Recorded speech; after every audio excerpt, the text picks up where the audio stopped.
કંટાળો આવે. એ તો આ શેઠે ગતુંય બે હવા દેતો નહીં. પાછી હવે કરવાનું શું? કાઠું છે એલા વાવતા તો વાઈ ગયો છું 15 વીઘા, પણ કાઠું આવ્યું છે, મજૂર મળતા નહીં. નેદી તાચો શેઠે બોલ કરે. કરવાનું શું? ભાગ મેલી સોનું મને જતો રૂપિયા દાડા ફરવા ભાઈ. રૂપિયા દાડા હવે જતું રહેવું પડશે. આ તો શેઠ આવે ને શેઠ હવે બબાલ કરીને નાહી જવું.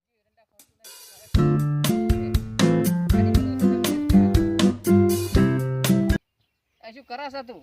ઓ શેઠ ચમ કાળું ભોજીને આવ્યા છો? કાળા પડી જશો શું? તું નાયો નહીં, મેં કાંઈ છે. હું તો ના આવું. તમારે એડા વાવતા તો વાઈ ગયો છું, પણ હવે એટલે આ તો પહોંચી વાળાની તો રાશી તુશી લેવા તારું કોમ નતું તો તારે પહેલથી મને ના પાડી દેવી હતી. આવું કે હું નિવાઈ કહેતો શેઠ ઘર તો જા. શેઠ 2 દાડા જવાનું છું બહાર. તો ને આગળ જા જાજે, બીજા ભજનાલ દઈ જાય. ના શેઠ એમ તો ચાલે, કોઈ ખરું કોઈ મેં મહેનત કરી છે ને. હા તારા મજૂરી જે થતી હોય પૈસા આલ દેશે, નીકળ. એમ ના નીકળું શેઠ. એટલે નીકળ ને સોનું બોલાવ.